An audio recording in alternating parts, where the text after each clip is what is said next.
Welcome back to the deep dive. Today we're taking a really deep look at something fundamental, maybe the process shaping life right now, extinction.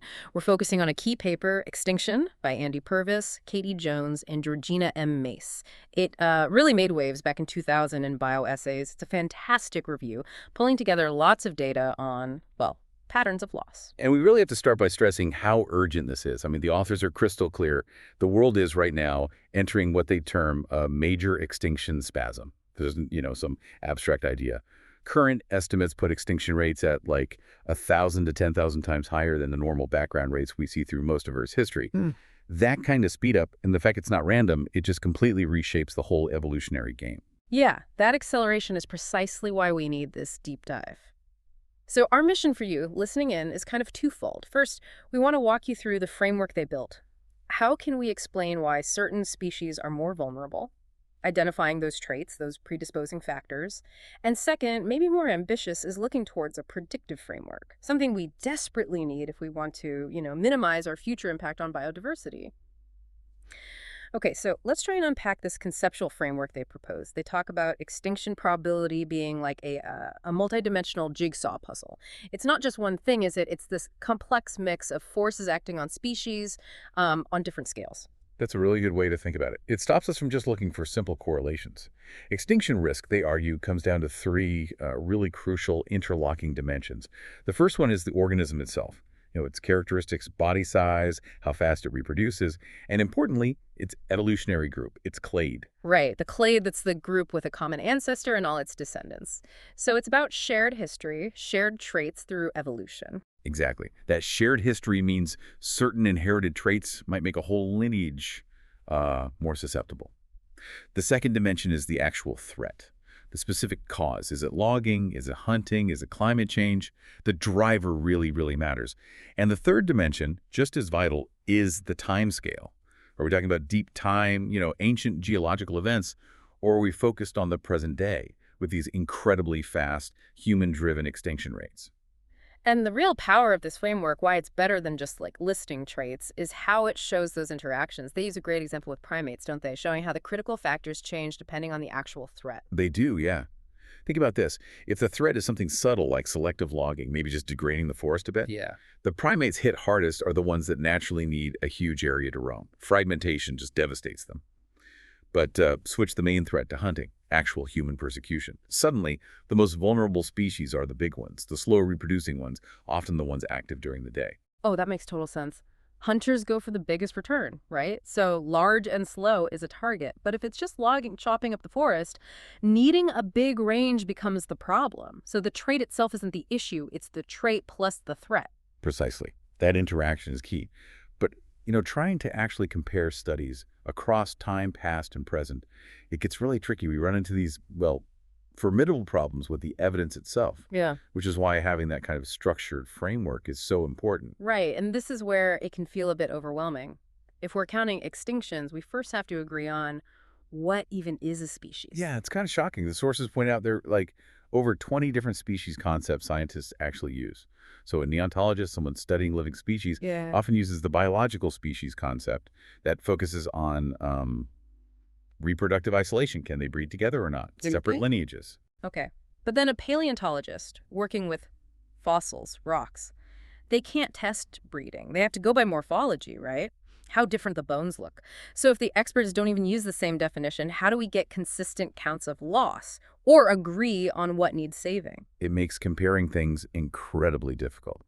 And that's before we even get to how patchy the record is. The gaps in the deep past are just huge. The fossil record is, well, famously incomplete. The authors estimate maybe only 1% of all species that ever went extinct are known from fossils. 1%. That's practically nothing to generalize from. It really is. It means paleontologists often have to look at broader groups, like families, not individual species. And those aren't really comparable evolutionary units. Plus, we have to remember the fossils we do find. They're a biased sample. They tend to be species that lasted a long time, had huge ranges, lots of individuals. So we end up studying the past's winners, basically. The tough ones that made it into the rock record, not necessarily the average species that blinked out. That really limits what we can learn about vulnerability back then. And for neontologists studying today's species, the problem's different, but still hard.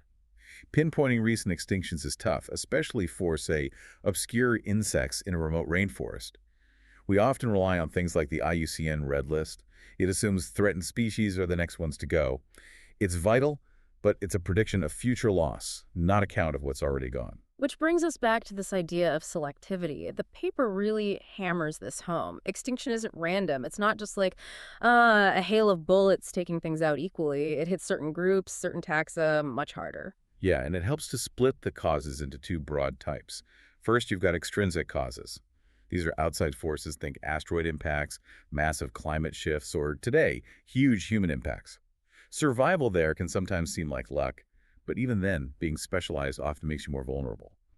Then there are the intrinsic causes. This is more about evolutionary failure. It often connects to the Red Queen idea. Ah, the Red Queen from Alice in Wonderland, right?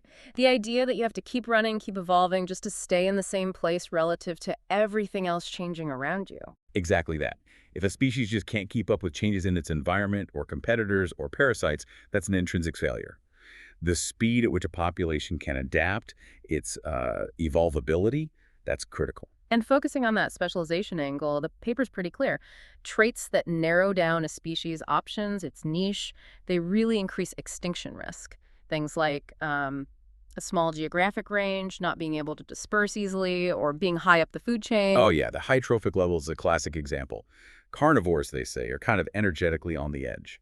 They need so much energy flowing up the food web, and they often can't handle big changes in their environment or their prey. When things get tight, they feel it first.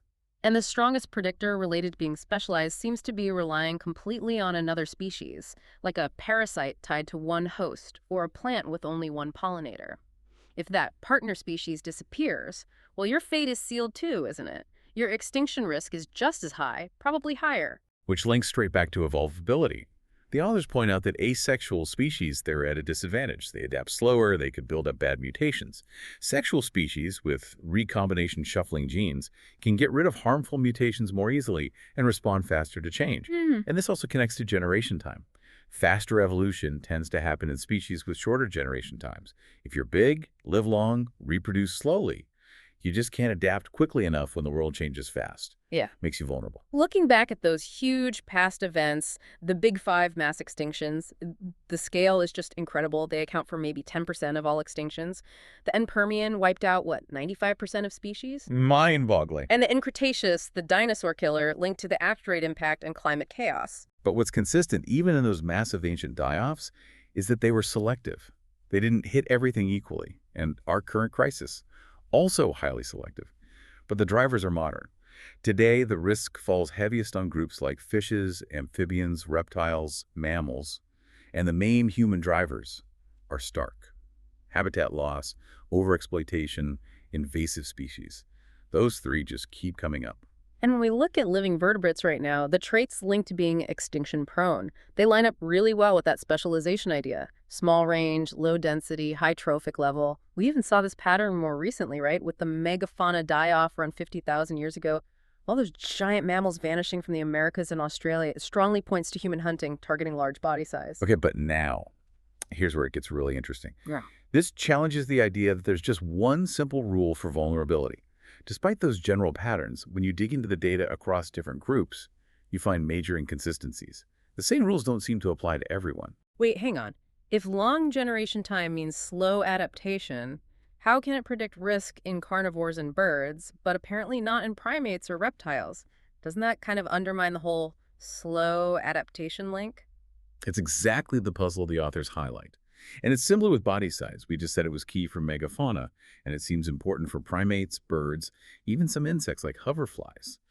But surprisingly, when you look at current data, it's not a major factor for carnivores or reptiles. So what this patchiness, this heterogeneity strongly suggests is the pattern depends hugely on the cause of the threat. You really need to know what the threat is to predict who's vulnerable. Habitat loss, for example, tends to hammer specialists, maybe regardless of their generation time. But human hunting, that often targets the big and slow reproducing species, making long generation time the critical factor. The patterns aren't universal, they're tied to the specific threat. Okay, so if we connect this back to the big picture, the authors basically see what's happening now, this extinction spasm, as being on the scale of a past mass extinction. It's not just background noise, it's a major event. Yes, But prediction is so difficult because the drivers are unique this time. It's not asteroids or massive volcanic eruptions like in the past. The causes today, direct and indirect, are almost entirely down to us one species, humans, growing, competing for resources, changing everything. Yeah. That's fundamentally different. Which raises a really crucial question then. If the causes are so different now, can we actually predict who will survive this current crisis just by looking at who survived, say, the dinosaur extinction? The survival rulebook might have been completely rewritten. That's essentially the call to action here for scientists. To build a truly predictive framework, we need to go beyond just collecting data. We need a much more structured approach, one that specifically controls for all these interacting factors, the different drivers, the timescales, the life histories, the evolutionary relationships, and do it in comparable groups of species. Only by tackling that complexity head-on can we really start to understand and maybe predict the future of life. A really compelling point about where research needs to go, and maybe a final thought for you to chew on. Given that human impacts haven't just started, we've been affecting species for millennia, from early hunting that likely filtered out many big, slow species, to today's widespread habitat destruction. Maybe the easy targets are already gone. We have to wonder what new traits are now becoming liabilities, maybe subtle things like sensitivity to climate change or inability to cope with fragmented landscapes. The survivors of this era might look very different from past survivors. The rules of survival are definitely always in flux. Thank you for joining us for this deep dive into the complex world of extinction.